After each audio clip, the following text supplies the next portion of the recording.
Hello future doctors. तो आज का हमारा टॉपिक है inter relationship of pressure, flow and resistance. इनके बीच में क्या रिलेशनशिप है प्रेशर, फ्लो एंड रेजिस्टेंस के बीच में, वो हम इस पूरे लेक्चर के दौरान पढ़ेंगे। अभी इससे पहले वाले लेक्चरों में हमने ब्लड फ्लो के बारे में पढ़ा, टाइप्स ऑफ ब्लड फ्लो के बारे में पढ़ा, कैसे ब्लड फ्लो को कैलकुलेट करते हैं वो हमने देखा। लेकिन अब इस लेक्चर में जो हम जानेंगे वो है कि ब्लड फ्लो का जो रिलेशन वो प्रेशर और रेजिस्टेंस के साथ कैसे होता है।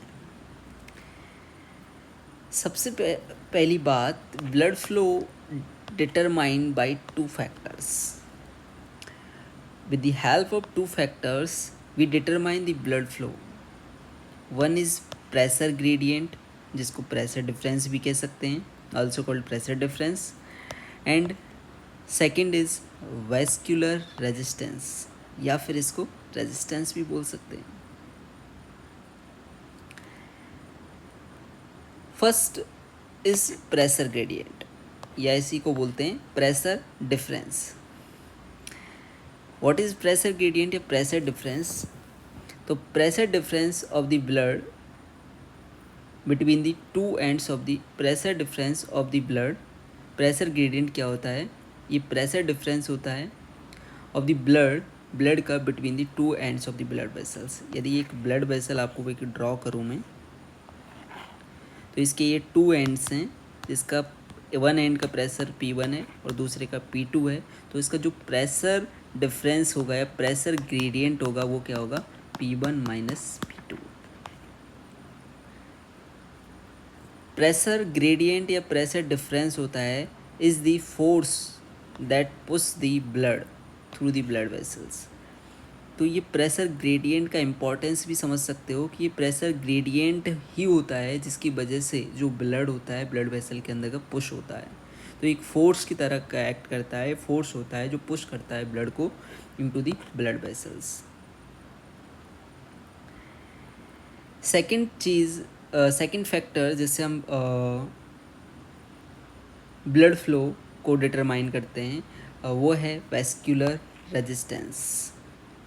What is vascular resistance? तो this the impediment of blood flow.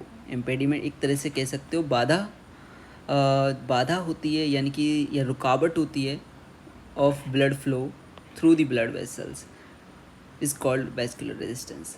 जब ब्लड वेसल के अंदर का फ्लो कर रहा होता है तो उस टाइम जो उसके पाथ के अंदर का जो भी हर्डल आता है या जो भी रेजिस्टेंस उसको मतलब जो भी उसको हर्डल, इम्पेडिमेंट बोलो या फिर बाधा बोलो,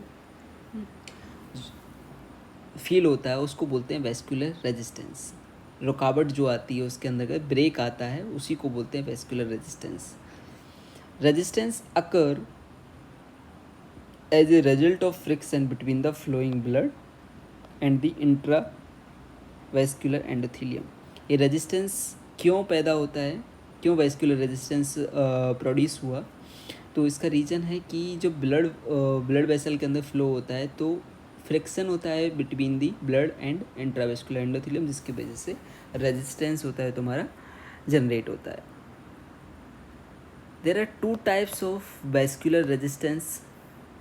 one is peripheral vascular resistance और second is pulmonary vascular resistance. Vascular resistance को हम कैलकुलेट कर सकते हैं विद दी ओम्स लॉ। हम आगे बढ़ेंगे, ओम्स लॉ क्या है, तो उसी के एक अलजेब्रिक फॉर्म से हम वैस्कुलर रेजिस्टेंस कैलकुलेट कर सकते हैं, R बराबर डेल्टा P अपॉन F।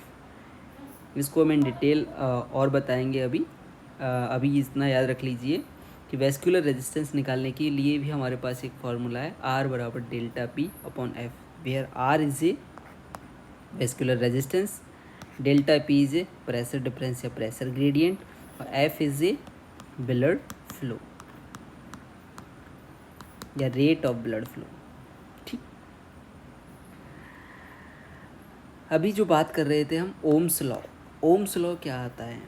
तो ओम्स लॉ इतना तो पता लग गया कि F बराबर डेल्टा पी अपॉन आर, इसको बोलते हैं ओम्स लॉ। ओम्स लॉ है वो क्या बताता है? ब्लड फ्लो के बारे में बताता है। ब्लड फ्लो इज़, ये कहता है कि blood flow is directly proportional to the pressure difference या pressure gradient but inversely proportional to the resistance. यानी कि जो ब्लड फ्लो होता है वो डायरेक्टली प्रोपोर्शनल होता है प्रेशर डिफरेंस के लिए और इन्वर्सली प्रोपोर्शनल होता है रेजिस्टेंस के। और ये फॉर्मूला निकल के आता है ओम्स लॉ से, F बराबर डेल्टा पी अपॉन आर। ये है ओम्स लॉ, जो कि ब्लड फ्लो को कैलकुलेट करने के लिए ओम्स ने अपना एक फार्मूला दिया। हेयर जो F होता है, अभी मैंने बताया, ये ब्लड फ्लो होता है। डेल्टा पी प्रेशर ग्रेडियंट या प्रेशर डिफरेंस होता है। आर वेस्कुलर रेजिस्टेंस होता है। ये कोई ब्लड वेसल है, उसके अंतर्गत ये P1 दो एंड पर P1 और P2 है। तो हमको इस जगह जो लेना, इस फॉर्मूले में जो पुट करना है वो प्रेशर ग्रेडियंट या प्रेशर डिफरेंस करना है, not absolute pressure. Absolute pressure इसके अंतर्गत यूज़ नहीं करना है, हमको प्रेशर ग्रेडियंट हमेशा लेना है। रेजिस्टेंस, वेस्कुलर रेजिस्टेंस, ये है ब्लड फ्लो। ये इसके बीच में क्या है? इंटर रिलेशनशिप है। ये था अपना Ohm's law.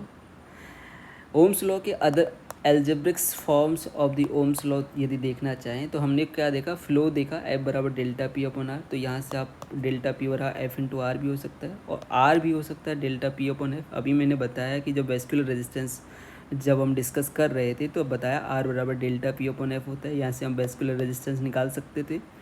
Delta P is the pressure difference, pressure gradient, F is a blood flow.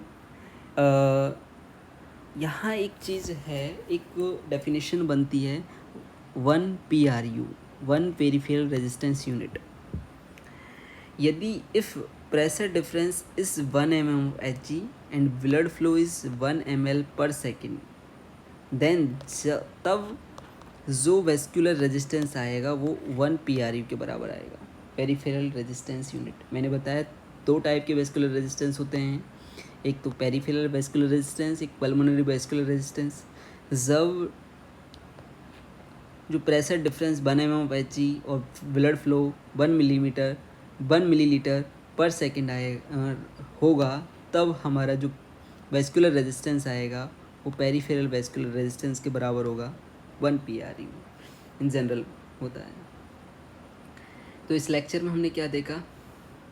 तो इस लेक्चर में हमने देखा कि ब्लड फ्लो का रिलेशन कैसे होता है रेजिस्टेंस के साथ।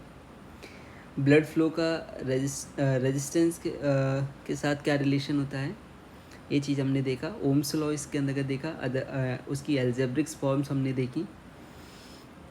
आई होप आपको लेक्चर अच्छे से समझ में आया होगा। देखते रहिए, मुस्कुराते रहिए।